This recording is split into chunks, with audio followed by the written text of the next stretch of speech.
우리는 모두 다 어떤 것에 영향을 받습니다. 영향을 받지 않는 사람은 없습니다.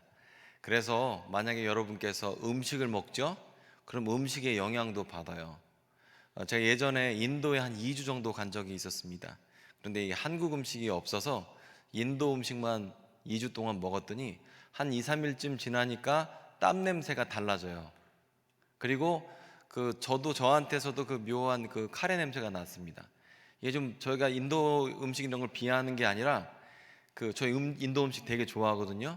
무슨 얘기냐면 음식을 어떤 걸 먹게 되면 우리가 거기에서 반응하게 되고 우리의 몸도 영향을 받는다는 거예요. 그리고 또 햇볕을 오랫동안 쐬게 되면 거기에 영향을 받아서 피부가 검게 변하게 되죠. 그리고 이런 식으로 우리가 무엇이든지에 영향을 받게 되어 있습니다. 그래서 고통을 오래 겪게 되면 그 고통의 그늘 아래 영향을 받게 되고요. 그리고 또 흑암 가운데 있으면 그 흑암의 영향력을 받는 게 우리들입니다. 경제적인 어려움이 있으면 그 어려움의 그늘이 우리를 드리우게 되죠. 우리가 누구를 봤을 때 너 왜 이렇게 얼굴이 그늘져 있냐, 이런 표현은 안 하죠. 신뢰가 되니까. 그런데 속으로는 알잖아요. 얼굴이 이렇게 그늘져 있지, 이런 생각은 우리가 하지 않습니까? 누구를 보면서. 왜냐하면 무엇인가의 영향을 받으면 그 영향력 아래에, 그 그늘 아래 우리가 있게 됩니다. 센 것에 있으면 센 그늘 아래 있고, 그렇게 영향을 받는 게 우리 사람들이죠. 그래서 요즘에 코로나 때문에 경제적인 어려움이 있으면 그 어려움의 그늘이 우리를 드리우게 돼요.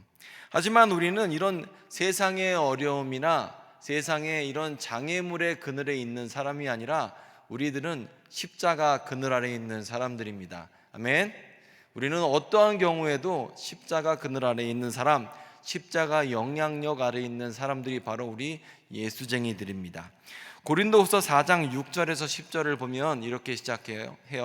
어두운데 빛이 있으라 말씀하셨던 그 하나님께서, 어두운데, 즉 그늘 아래 어두운 데서 빛이 있으라 하나님께서 말씀하셨대요. 그리고 그 하나님께서 예수 그리스도 얼굴에 있는 하나님의 영광을 아는 빛을 우리 마음 가운데 비춰 주셨다, 이렇게 표현합니다. 여기 보면요, 이 어두움 가운데 빛이 있으라 말씀하셨던 그 하나님께서 예수 그리스도 얼굴에 있는 하나님의 영광을 아는 빛을 우리 마음에 비춰 주셨다, 이렇게 얘기하고 있습니다. 이 고린도후서를 좀 우리가 배경을 생각할 볼 필요가 있습니다. 고린도후서는 사도 바울이 즐겁고 행복할 때 쓴 편지가 아닙니다. 사도 바울이 고린도 교회를 통해서 아픔을 겪었고 어려움을 겪었고 모함을 받고 억울함을 당했습니다. 그러니까 사도 바울의 처지가 쉽지 않았어요. 그래서 제 개인적인 소견으로는 이 어두움이라는 단어가 사도 바울의 이런 감정이 배어 있지 않을까라는 그런 추측을 해보게 됩니다. 이런 어두움 가운데에서 하나님께서 빛이 있으라 말씀하셨더니 빛이 생겼고, 그 하나님께서 예수 그리스도 얼굴에 하나님의 영광에 아는 빛을 주셔서 그 빛을 우리 마음 가운데 주셨다는 거예요. 그리고 예수 그리스도 얼굴에 있는 하나님의 영광을 아는 빛을 우리가 가졌을 때 우리 같은 그 연약하고 깨지기 쉬운 질그릇 안에 보배가 담긴 것 같다라는 거죠. 우리가 원래는 이 육신 안에 어떻게 보면 질그릇처럼 깨지기 쉽잖아요. 그런데 그 보물이 들어오면서 우리라는 존재가 보물단지가 되었다라고 성경은 지금 말하고 있습니다. 그래서 이 예수 그리스도 얼굴에 있는 하나님의 영광의 빛을 비침받은 사람에 대해서 설명하면서 8절 이하 말씀인데, 여기가 여러분들이 아주 잘 알고 계시는 구절이죠. 우리가 사방으로 우겨쌈을 당하여도 쌓이지 아니하며 답답한 일을 당하여도 낙심하지 아니하며 박해를 받아도 버림받지 아니하며 거꾸로 뜨림을 당하여도 망하지 아니하고, 우리 안에 예수 그리스도 얼굴에 있는 하나님의 영광을 아는 빛이 비춰지면 이렇게 사방으로 우겨쌈을 당하여도 쌓이지 아니하고 낙심도 안 되고 좌절도 안 되는 존재로 변하게 된다, 이렇게 성경은 말씀하고 있습니다. 즉 여기서 지금 이 삶의 어두움 가운데에 지금 이 사도 바울의 마음에 있는 이 어둠 가운데 우리 하나님은 어떤 분이냐면 이 어두움에 빛을 비추시는 분이 우리 하나님이시고, 그 하나님의 영광의 빛이 예수 그리스도 얼굴에 있으며 그 얼굴에 있는 빛이 사도 바울 마음에 있다라고 지금 설명하고 있습니다. 자, 사실요, 이 어둠에 대해서 생각할 때 우리가 안 좋게 생각하는 경우가 참 많아요. 그렇지 않습니까? 어둡다 그러면 좋은 게 아니죠. 내 영혼에 햇빛 비친다고 해야 좋지, 내 영혼에 어둠이 드리웠다, 좋은 표현이 아니죠. 그런데 삶의 어둠이 찾아오면 몸이 아프고 괴롭고 외롭고 답답해지죠. 그리고 또 외롭고 괴롭고 아프면 또 어둠이 찾아오는 게 우리 인생이에요. 그런데 이 어렵고 어둡고 그늘진 이 모든 것 가운데에서 하나님은 빛이 있으라 말씀하시는 분이다라는 게 참 중요합니다. 우리 하나님은 어두운 가운데에서 빛을 만드시고 빛을 비춰주시는 분이 우리 하나님이세요. 그래서 내 삶이 어두울지라도 내가 어떻게 빛을 받을지 아시는 분이 우리 하나님이세요. 내 건강이 어떻게 회복되는지, 내 기쁨이 어떻게 회복되는지, 내 즐거움이 어떻게 회복되는지 아시는 분이 우리 하나님이십니다. 그래서 이런 그 괴로움과 허무 가운데의 삶의 목적이 무엇인지를 빛을 통해서 알려주시는 분이 우리 하나님이세요. 그래서 이 어둠에 대해서 잘 생각해 보면 다 나쁜 건 아닙니다. 창세기 1장 1절을 보면 하나님께서 태초에 천지를 창조하시고 그 가운데 어둠이 있었습니다. 그런데 이 어두움 가운데에서 하나님은 승리를 쟁취하세요. 어두움 가운데에서 빛이 있으라고 말씀하셨습니다. 우리가 송구영신 예배를 할 때가 되면 이제 벌써 연말이 됐지 않습니까? 송구영신 예배를 할 때가 되면 11시 59분 12시에 예배를 시작하는 교회가 있고요, 어떤 교회는 11시에 예배를 시작해서 기도회 할 때 12시가 되는 교회가 있습니다. 그런데 어쨌든지 간에 예배 가운데에 한 해가 지나가게 되는데 11시 59분이나 12시 1분이나 별반 다른 건 없어요. 밖에 나가 보십시오. 11시 59분이나 12시 1분이나 여전히 밖은 까맣습니다. 어둡습니다. 빛이 없어요. 캄캄한 밤입니다. 그런데 달라졌다라고 얘기를 하죠. 왜냐하면 어두움 가운데서도 지구가 돌고 있기 때문입니다. 어두움 가운데서도 누군가는 일하고 계시기 때문이에요. 그래서 우리가 12시가 되면 새로운 한 해가 시작되었습니다 라고 선포를 하죠. 왜냐하면 우리가 느껴지지 않지만, 볼 수 없지만, 아직 태양을 보지 못했어요. 하지만 변화가 시작된 것을 알 수 있기 때문에 그래요. 그리고 새해가 돼서 빛이 비춰지면, 태양이 뜨고 동이 트게 되면 새해 첫 태양이 올라왔구나 라는 것을 우리가 인식할 수가 있죠. 마찬가지로 이 어두움 가운데서도 하나님은 여전히 일하시는 분이다라는 거예요.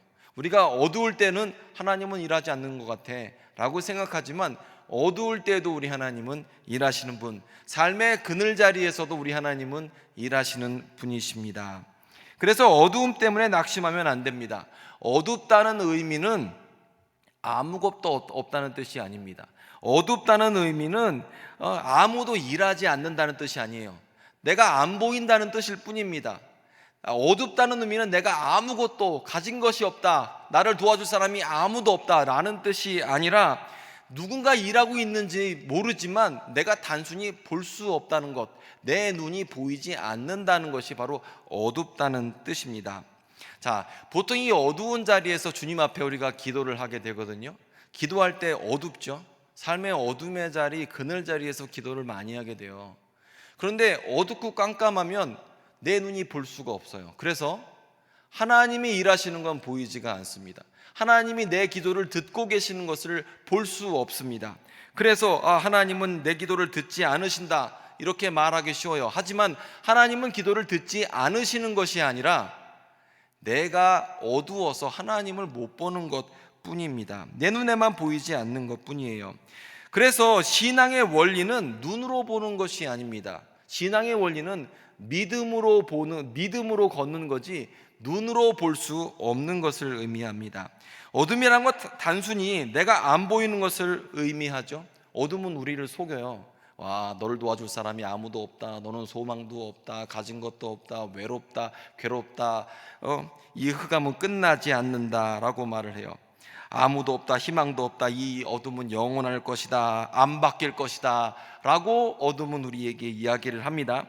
하지만 내가 보이지 않는 깜깜한 밤에도 태양이 돌고 있는 것처럼, 아침이 될 준비를 하고 있는 것처럼 우리 하나님은 여전히 일하시는 분입니다. 어둠은 아무런 변화가 없는 것이 아니라 그 공간 안에 누군가 일하고 있음에도 불구하고 내가 못 보는 것 뿐입니다. 모든 것은 준비되고 있습니다. 그래서 이런 영적 원리를 아는 사람은 어둠 가운데에서도 삶의 그늘 자리에서도 기도할 수 있습니다. 이 바울과 신라가 사도행전 16장을 보게 되면 감옥에 갇히게 돼요. 억울한 일을 당했죠. 아니, 귀신 들린 여자아이를 고쳐줬어요. 귀신이 나갔습니다. 그런데 이 소녀를 소유하고 있었던 사람이 생각해 보니까 이 여자가 노예였거든요. 그런데 점치는 재주가 있었는데 귀신이 쫓겨나가는 바람에 소득의 원천이 사라졌습니다. 그래서 바울과 신라를 모함을 해서 감옥에 가뒀습니다. 감옥에 가두기 전에 때렸죠. 자, 바울과 신라는 지금 어둠 가운데 갇혔습니다. 몸이 불편합니다.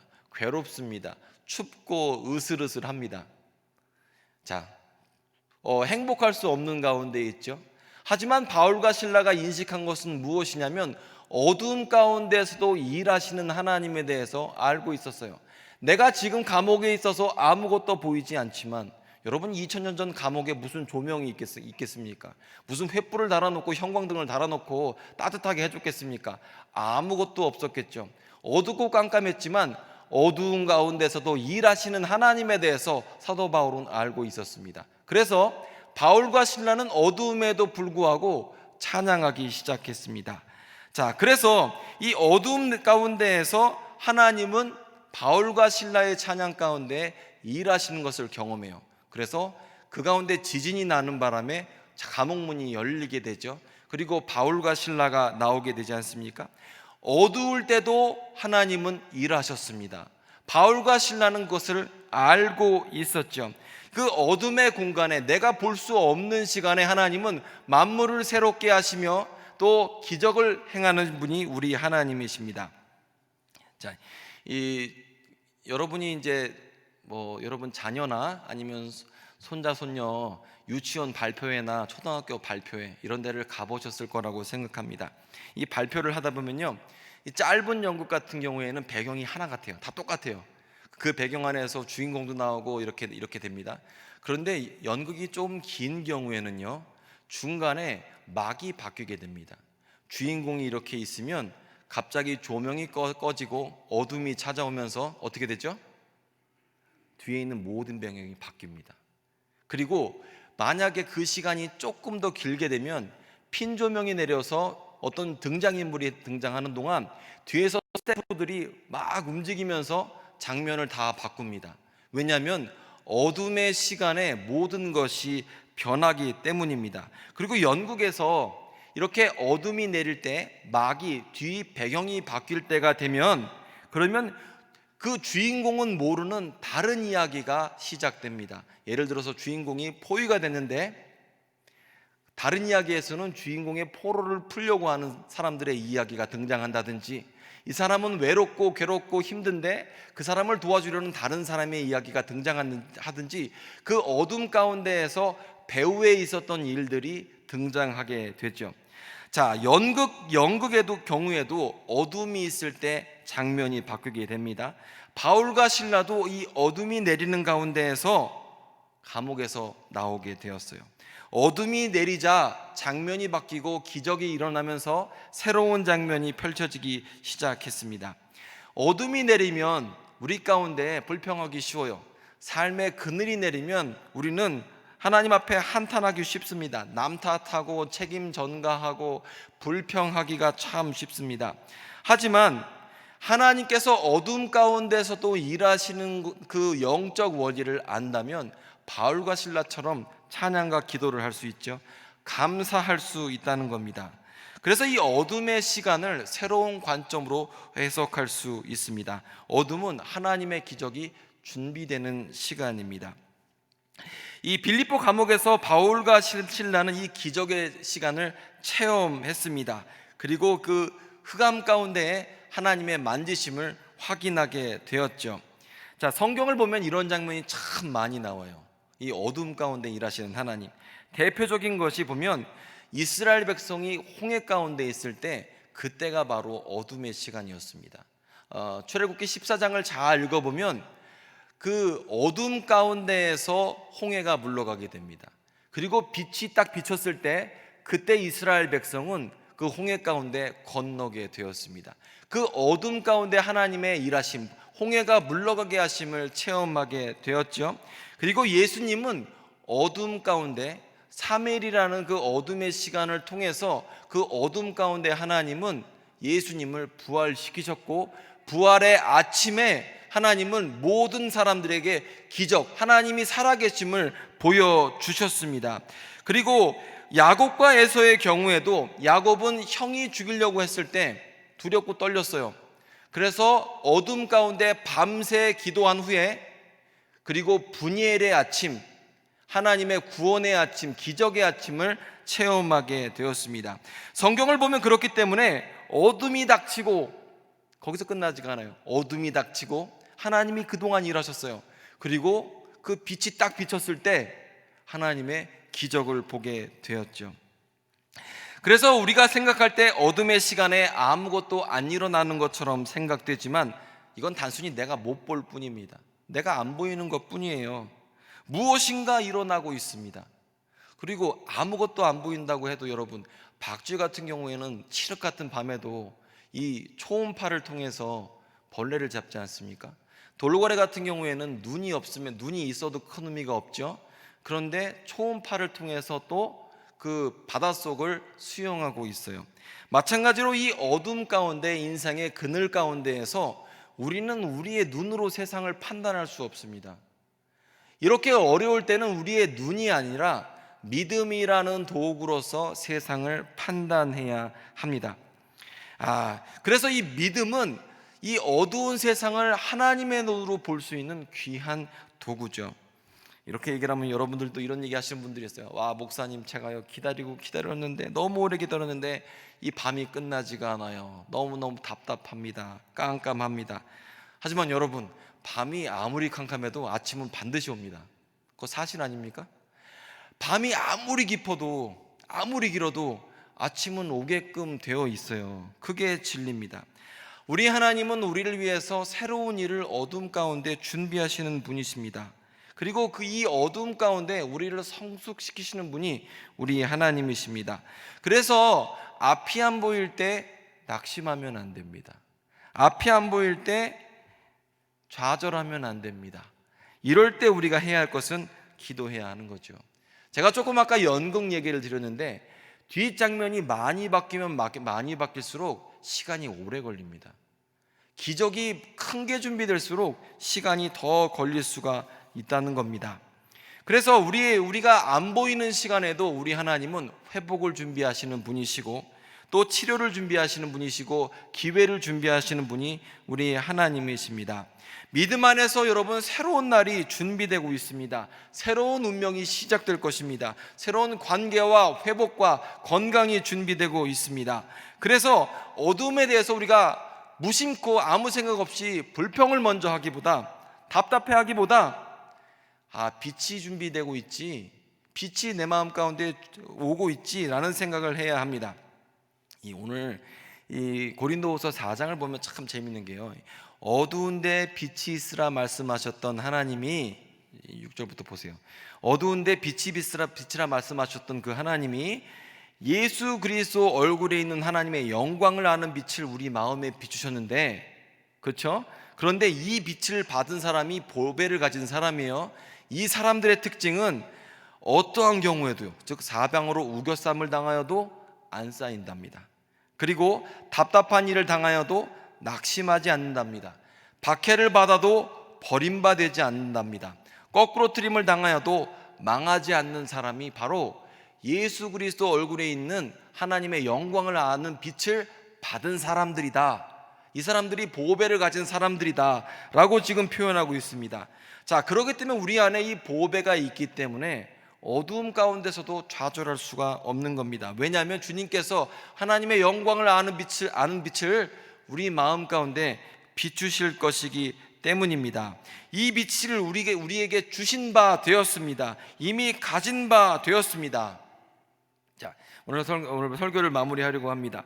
하나님은 항상 어두울 때 이 일을 시작하셨습니다. 태초에 천지를 창조하시고 어두웠어요. 근데 어두움 가운데 하나님은 일하셔서 빛을 만드셨습니다. 사실 주위가 어둡다는 것, 내가 앞이 안 보인다는 것은 하나님이 일하시기 좋은 환경을 의미합니다. 그리고 이 어두움 가운데에서는 원래 우리 눈으로 세상을 보라고 하나님이 그러시는 게 아니에요. 어두운 가운데서는 눈으로 봐봐야 어차피 아무것도 안 보입니다. 어두울 때는 믿음으로 세상을 보는 겁니다. 그래서 이 눈으로서 소망을 찾지 말고 믿음으로써 소망을 찾게 하기 위해서 하나님이 우리에게 어둠이 오게 하실 때가 있습니다. 사실요, 이게 어둠이 덮이게 되면요, 내가 가진 게 아무것도 안 보여요. 내가 가진 자원도 안 보이고 혈연 지연도 안 보이고 나를 도와준 사람이 아무것도 없는 것 같아요. 하지만 이 어두울 때 보이는 게 딱 하나 있는데, 그게 뭐냐면 하나님은 보입니다. 어두울 때는 하나님은 꼭 보여요. 주님께서는 이 어두운 가운데 자신을 나타내시는 분이십니다. 그리고 어두울 때 우리가 사람에게 도움을 청하는 것이 아니라 하나님께 도움을 청해야 합니다. 그리고 어두울 때 인생의 그늘 가운데에서 내가 하나님의 역사를 기대하며 이 어두움에 내가 보이지 않는 가운데서도 역사하고 일하고 계시는 하나님을 믿음으로 보면 그 가운데 우리는 기도하고 찬양할 수 있습니다. 그렇게 되면 우리는 인생의 그늘 가운데 있는 것이 아니라 십자가의 그늘 가운데 있는 게 되는 거죠. 왜냐하면 똑같은 그늘이지만 그 그늘 자리에서 사도 바울이 기도와 찬양을 했을 때 하나님의 역사를 맛본 것처럼 우리의 인생의 그늘 가운데, 어둠 가운데 내가 하나님의 역사를 보며 찬양하고 기도하고 있다면 하나님은 그 자리를 은혜의 자리로 바꾸십니다. 그래서 여러분, 낙심하지 마십시오. 좌절하지 마십시오. 그늘은, 또 어둠은 하나님이 일하시는 곳입니다. 여러분, 이 요즘에 코로나 바이러스가 다시 심해지는 바람에 요즘에 정말 쉽지 않은 것 같아요. 그리고 이전에 1차, 2차 때 대유행 때보다 더 어려운 것 같습니다. 왜냐하면 원인을 찾을 수가 없다고 당국이 그렇게 얘기를 하죠. 하지만 이런 어둠 가운데서도 하나님은 우리를 위해서 준비하고 계십니다. 그래서 이 고난 가운데 이 고난이 축복이 되고 여러분의 그 상처가 그 간증이 되는 그런 시간으로 여러분이 맞이하셨으면 좋겠습니다. 또 믿음 가운데 하나님을 만나시고 여러분의 삶의 그늘이 축복의 자리로 변하는 귀한 여러분들 되시기를 바랍니다.